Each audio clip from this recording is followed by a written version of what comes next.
여러분, 어서 오세요. 오늘은 마음이 무거워질 수도 있는 이야기를 해보려 합니다. 혹시 이런 기사를 접해본 적 있으신가요? 앞으로 우리나라 국민 셋 중 한 명이 노인이 된다. 듣기만 해도 답답해지죠. 이건 먼 미래가 아니라 눈앞에서 이미 카운트다운이 시작된 현실입니다. 얼마 전 제가 한 농촌 마을을 다녀왔습니다. 예전에는 동네마다 아이들 웃음소리가 울려 퍼졌습니다. 학교 운동장에서 공 차는 소리, 경로당에서는 노래와 웃음이 가득했죠. 그런데 지금은 어떨까요? 경로당은 문을 닫았고 마을에서 가장 북적이는 곳은 병원 대기실입니다. 아이들 대신 기침과 한숨 소리가 채워진 거죠. 여러분, 이 모습이 결코 시골만의 이야기가 아닙니다. 서울, 부산, 대구 이미 같은 길을 걷고 있습니다. 하지만 많은 사람들이 이렇게 말하죠. 아직은 괜찮잖아. 그때 가서 생각하지 뭐. 그 말이 얼마나 위험한지 아십니까? 고령화는 우리를 기다려주지 않습니다. 이미 시계바늘은 돌고 있고 우리는 그 속도를 따라잡지 못하고 있습니다. 초고령 사회란 국제 기준으로 65세 이상 인구가 20%를 넘으면 초고령 사회라고 합니다. 우리나라는 2025년에 그 기준을 넘어섭니다. 놀라운 건 일본은 이 지점까지 36년이 걸렸는데 우리는 불과 26년 만에 도착했다는 사실이죠. 즉, 세계에서 가장 빠르게 늙어가는 나라가 우리나라입니다. 상상해보세요. 길을 걷는데 만나는 세 사람 중 한 명이 노인이라면 버스, 지하철, 병원, 시장 어디를 가도 어르신들이 절반 이상을 차지한다는 뜻입니다. 문제는 무엇일까요? 일할 인구가 줄어든다. 세금을 낼 사람은 줄고 돌봄이 필요한 사람은 늘어납니다. 연금은 줄고 세금은 늘어날 수밖에 없는 구조죠. 의료복지 시스템이 과부하된다. 병원 예약은 몇 주씩 밀리고 간병인을 구하려면 한 달 이상 기다려야 합니다. 이미 일부 지역에서는 현실로 나타나고 있습니다. 외로움과 고립의 문제. 혼자 사는 노인 가구가 빠르게 늘고 있습니다. 경제적인 어려움보다 더 무서운 건 사람과의 단절입니다. 왜 이렇게 빨라졌을까? 답은 간단합니다.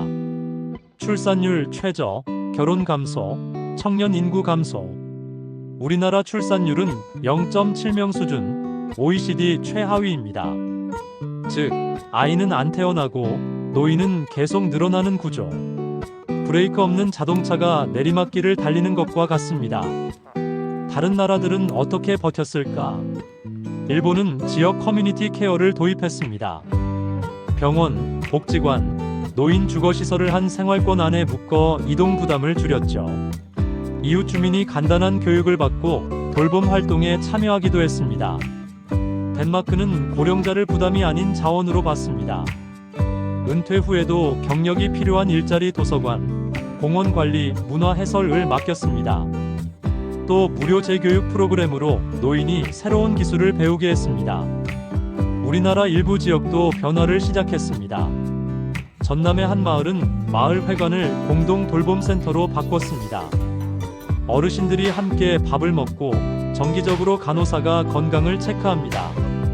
경기도는 실버 창업 지원을 통해 어르신들이 소규모 창업으로 수익을 내도록 돕습니다. 그렇다면 우리는 무엇을 준비해야 할까? 1. 개인 차원. 건강 단순히 오래 사는 게 아니라 스스로 움직일 수 있는 기간을 늘려야 합니다.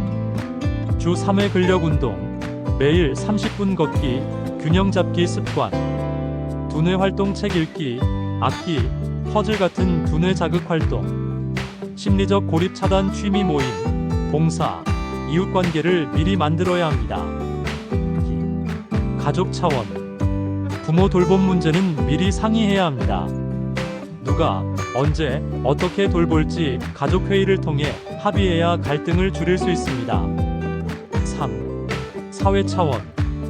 복지 제도를 보완하고 노인의 경험을 활용할 일자리를 늘려야 합니다. 단순히 지원받는 존재가 아니라 기여할 수 있는 존재로 인식해야 합니다. 여러분, 심리학에는 이런 말이 있습니다. 사람은 미래의 고통을 과소평가한다. 아직은 괜찮아라는 말은 착각입니다. 그 언젠가는 생각보다 빨리 찾아오고 준비 안 된 순간은 위기가 됩니다. 오늘 이 영상을 보신 여러분이 꼭 기억하셨으면 합니다. 초고령 사회는 더 이상 뉴스 속 이야기가 아니라 내 삶 한가운데로 다가왔습니다. 변화를 막을 수는 없지만 대비하는 사람과 그렇지 않은 사람의 미래는 완전히 달라집니다. 지금 이 순간부터 작은 습관, 작은 준비를 시작하세요.